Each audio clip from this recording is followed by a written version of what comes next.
Hello दोस्तों, प्रधान शिक्षक परीक्षा 2024 की तैयारी कर रहे सभी शिक्षक साथियों का प्यार भरा नमस्कार। आप सभी का मेरे यूट्यूब चैनल प्रदीप एडुबोर्ड पर स्वागत है। आज आप सभी के लिए समान अध्ययन के टॉप 100 महत्वपूर्ण प्रश्न आधुनिक भारत का इतिहास लेकर आए हैं, जो परीक्षा की दृष्टि से बहुत महत्वपूर्ण होने वाला है। आज का क्लास पूरे अंत तक देखिए और अपनी तैयारी को मजबूती प्रदान कीजिए। तो आज हम आप सभी के लिए आधुनिक भारत का इतिहास से संबंधित महत्वपूर्ण प्रश्न लेकर आए हैं। यदि आप मेरी चैनल पर पहली बार आए हैं तो चैनल को सब्सक्राइब कर लीजिए, बेल आइकन को प्रेस कीजिए और अधिक से अधिक इस वीडियो को दूसरे तक भी पहुंचा दीजिए। तो आइए क्वेश्चन की शुरुआत करते हैं। आज का पहला प्रश्न है, भारत में सर्वप्रथम आने वाले यूरोपीय व्यापारी कौन थे? जिसका ऑप्शन ए है अंग्रेज, बी है पुर्तगाली, सी है डच और डी है फ्रांसीसी।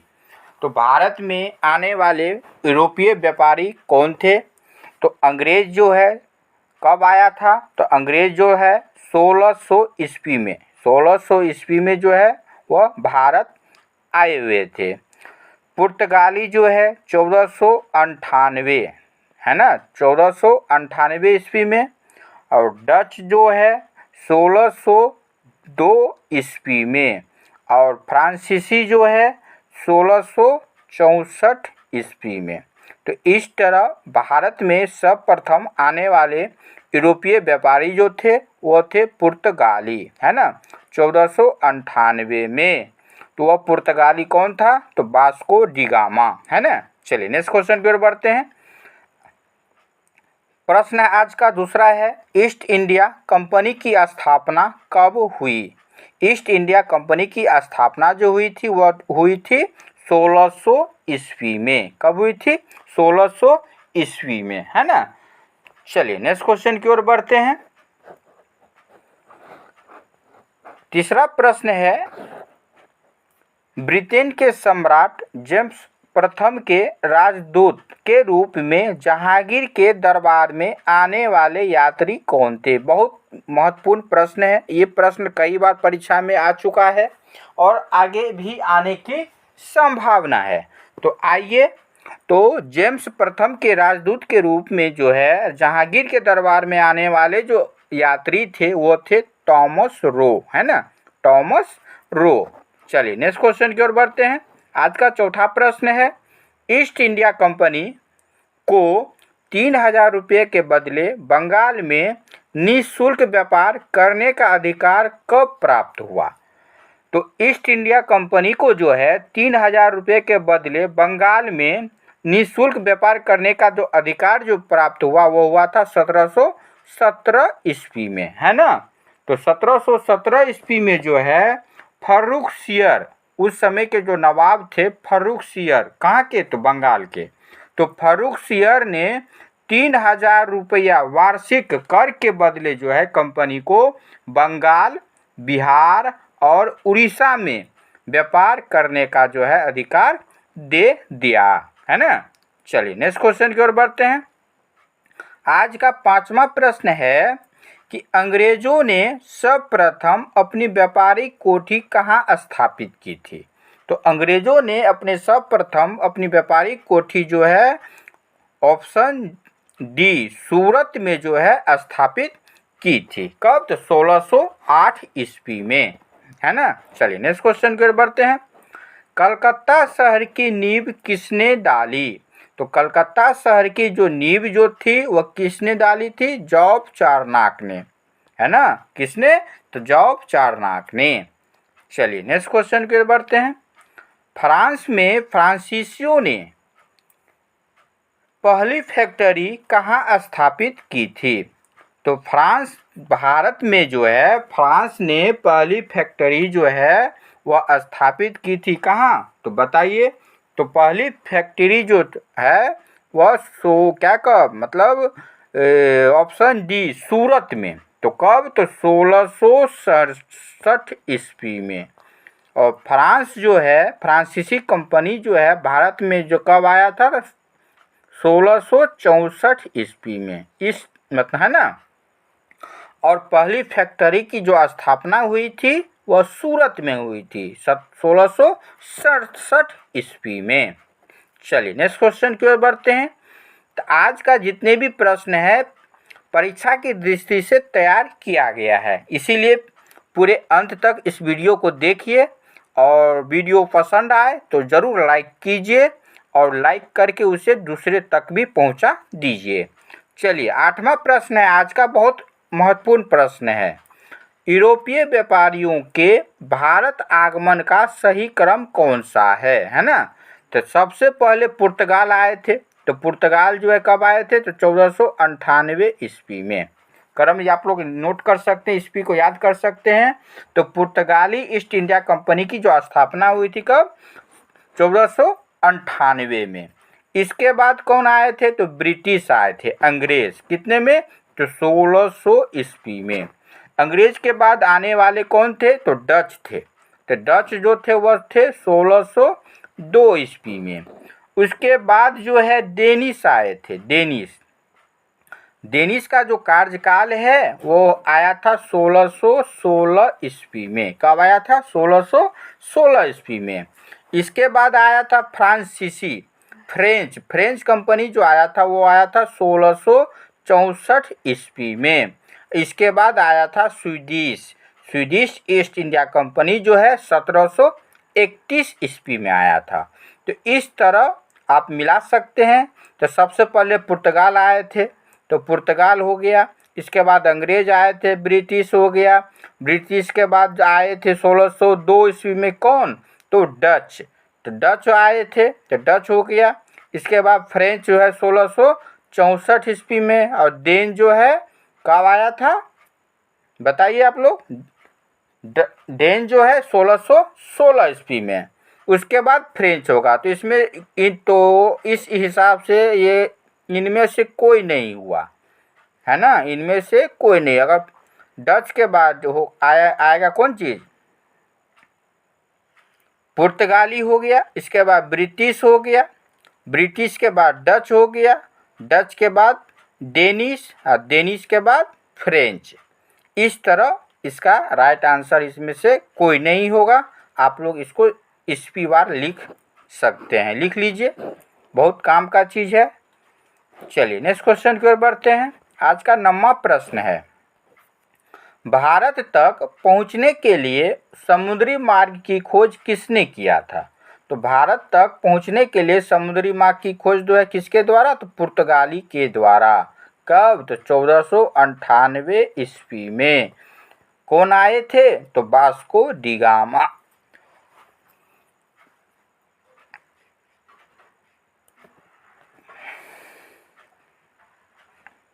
चलिए नेक्स्ट क्वेश्चन की ओर बढ़ते हैं।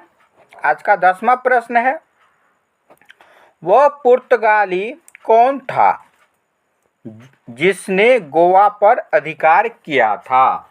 वह पुर्तगाली कौन था जिसने गोवा पर अधिकार किया था? तो फ्रांसिस्को दी अल्मीडा। तो फ्रांसिस्को दी अल्मीडा भारत में प्रथम पुर्तगाली वायसराय बनकर आया था। ये ध्यान रखिएगा।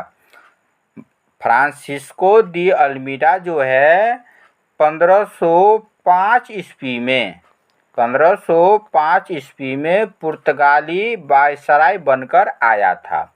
इसके बाद जो आया था अल्फांसो दी अल्बुकर्क।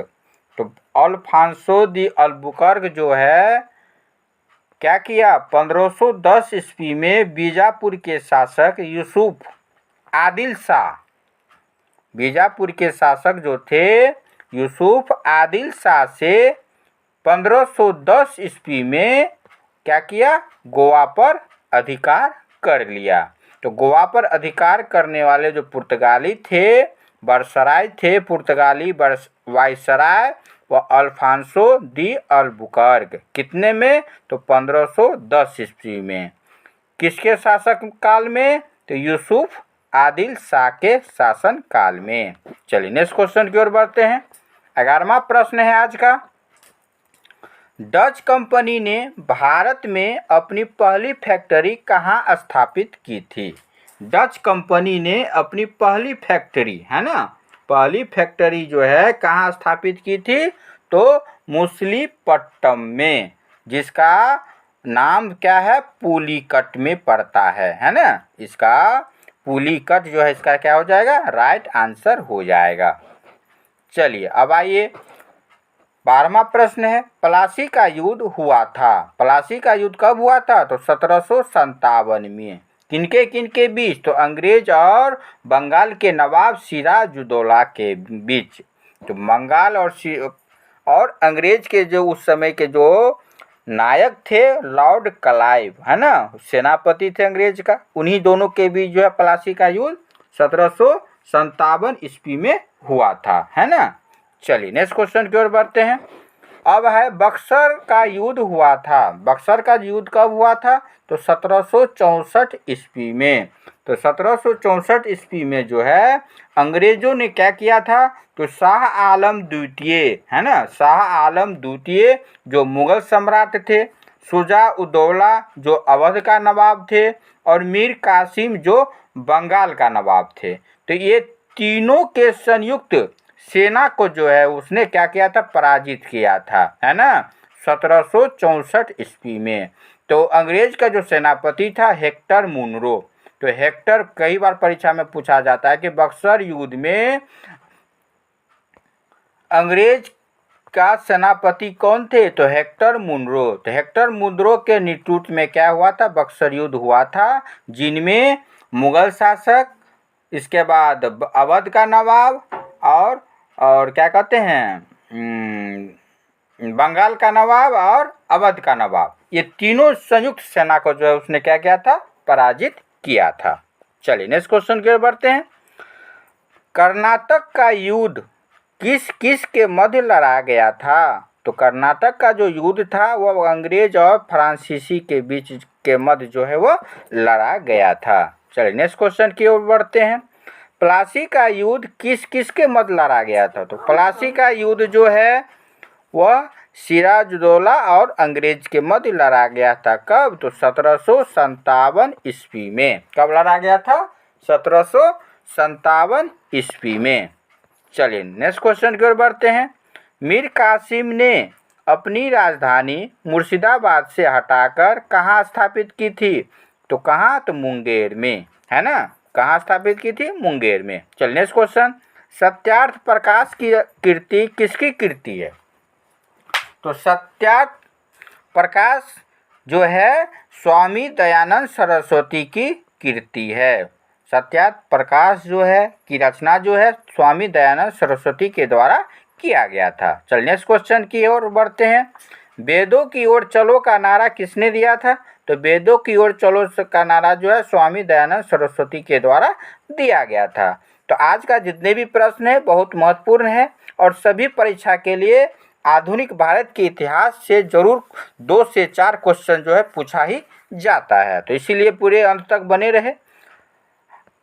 अगला क्वेश्चन है उल गुलाल विद्रोह का संबंध है। तो उल गुलाल विद्रोह जो है वह बिरसा मुंडा के से संबंध है। मुंडा विद्रोह जो हुआ था उसी मुंडा विद्रोह को हम लोग उल गुलाल विद्रोह के नाम से जाना जाता है। यह प्रश्न जो है कई बार परीक्षा में पूछा गया है, बीपीएससी जैसी परीक्षा में जो है पूछा भी गया है। चलो आगे भी पूछे जाने की संभावना है। चलो अगला प्रश्न है भारतीय पुनर्जागरण का मसीहा किसे कहा जाता है? तो भारतीय पुनर्जागरण का मसीहा जो है राजा राम मोहन राय को। चलिए नेक्स्ट क्वेश्चन की ओर बढ़ते हैं। ब्रह्म समाज की स्थापना कब हुई थी? तो ब्रह्म समाज की स्थापना जो है 1828 ईस्वी में हुआ था। तेभागा आंदोलन कहाँ हुआ था? तो तेभागा आंदोलन जो है बंगाल में हुआ था, है ना। और तेभागा आंदोलन जो है एक किसान आंदोलन के नाम से भी जाना जाता है। चलिए नेक्स्ट क्वेश्चन है असम के अहोम विद्रोह का नायक कौन थे? तो असम के अहोम विद्रोह का नायक जो थे गोमधर कुंवर के द्वारा जो है असम विद्रोह जो है अहोम विद्रोह हुआ था। चलिए नेक्स्ट क्वेश्चन है, गुलामगिरी की रचना किसने किया था? तो गुलामगिरी की रचना जो है ज्योतिबा फुले के द्वारा जो है किया गया था। चलिए नेक्स्ट क्वेश्चन, अलीगढ़ आंदोलन के प्रवर्तक कौन थे? तो अलीगढ़ आंदोलन के प्रवर्तक जो थे वह सर सैयद अहमद खां के द्वारा किया गया था। चलिए हड़प नीति किसके द्वारा लागू किया गया था? तो हड़प नीति जो है लॉर्ड डलहौजी के द्वारा किया गया था। हड़प नीति के द्वारा सर्वप्रथम राज्य को ब्रिटिश राज में मिलाया गया। तो किस राज्य को? तो सतारा को। कब? तो 1848 ईस्वी में जो है सर्वप्रथम जो है इसे हड़प नीति के द्वारा मिलाया गया था। कूका विद्रोह के संस्थापक कौन थे? तो कूका विद्रोह के जो संस्थापक थे बाबा राम सिंह थे, कूका विद्रोह के संस्थापक। चलिए नेक्स्ट क्वेश्चन की ओर बढ़ते हैं। बिहार में 1857 का नेतृत्व किसने किया था? तो कुंवर सिंह के द्वारा जो है 1857 का विद्रोह हुआ था। तो 1857 का विद्रोह का शुरुआत कब हुई थी? तो 1857 के विद्रोह का शुरुआत जो हुई थी वो हुई थी 10 मई, ध्यान रखिएगा 10 मई 1857 को, है ना, 10 मई 1857 को। कहाँ से? तो मेरठ से, है ना, तो मेरठ से जो है हुआ था। विद्रोह का तत्कालीन कारण क्या था पता है? नई एनफील्ड राइफल में जो है चर्बी युक्त कारतूस का प्रयोग के कारण इस विद्रोह का तत्कालीन कारण था, है ना। तो उसी समय 34वीं नेतृत्व के सिपाही जो थे मंगल पांडे, उसी के नेतृत्व में पहला आंदोलन जो छिड़ा वो 28 मार्च 1857 को जो है उसने क्या किया कि अपने सार्जेंट मेजर लेफ्टिनेंट को पर जो है गोली चलाकर उसकी हत्या कर दी। तभी से जो है यह आंदोलन की शुरुआत जो है पहला जो बलिदान जो दिया वह किसने? तो मंगल पांडे ने। ठीक है, चलिए अगला क्वेश्चन है, 1857 के विद्रोह के समय 1857 के समय भारत का गवर्नर जनरल कौन था? तो 1857 के समय भारत का गवर्नर जनरल जो था वो था लॉर्ड कैनिंग। लॉर्ड कैनिंग के समय ही 1857 का विद्रोह हुआ था। तो 1857 के विद्रोह के संबंध में कुछ तथ्य आप लोग जान सकते हैं। तो 1857 के विद्रोह के दिल्ली के नायक कौन थे? तो बहादुर शाह जफर थे। इसी तरह कानपुर के भारतीय नायक कौन थे? तो नाना साहेब थे। तात्या तोपे थे। तो तात्या तोपे कौन थे? तो नाना साहेब के सेनापति थे।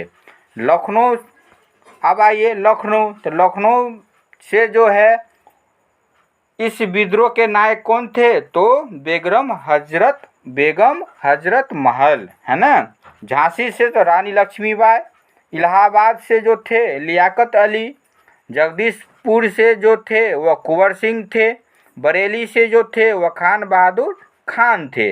इसके बाद फैजाबाद से मौलवी अहमद उल्ला और फतेहपुर से जो थे अजीमुल्ला। ये जितने भी थे वो सभी सेना नायक थे और इन्हीं सेना नायक के द्वारा जो है 1857 का जो है भिन्न भिन्न क्षेत्रों में जो है यह विद्रोह की शुरुआत हुई और उनका बहुत बेरहमी ढंग से जो है इस विद्रोह का अंत भी कर दिया। तो अंत करने वाला, इस विद्रोह को दबाने वाले अधिकारी का भी नाम पूछा जाता है। जैसे दिल्ली में इस विद्रोह को दबाने वाला जो कौन थे? तो निकलसन थे और हडसन, ये ध्यान रखिएगा दिल्ली। उसके बाद लखनऊ के विद्रोह को दबाने वाले सेना नायक कौन थे? तो कैंपबेल याद रखिएगा। झांसी के लिए ह्यूरोज याद रखिएगा। इलाहाबाद के ब्रिटिश अधिकारी कौन थे? तो कर्नल नील के द्वारा जो है इलाहाबाद का जो क्रांति थी उसको दबाया गया। इसी तरह क्या कहते हैं जगदीशपुर के विद्रोह को, जगदीशपुर में जो क्रांति हुई थी वहाँ का जो भारतीय नायक जो थे कुंवर सिंह, तो विद्रोह को दबाने वाला जो अधिकारी था वो था विलियम टेलर और विसेंट आयर। इन दोनों के नेतृत्व में जगदीशपुर का जो विद्रोह हुआ था 1857 में, उस विद्रोह को दबाया दिया गया। तो इस तरह आज का जो कंटेंट था बहुत महत्वपूर्ण था और परीक्षा उपयोगी था। तो ज़रूर इस वीडियो को लाइक कर दीजिए और अधिक से अधिक जो है दूसरों को भी पहुंचा दीजिए। धन्यवाद।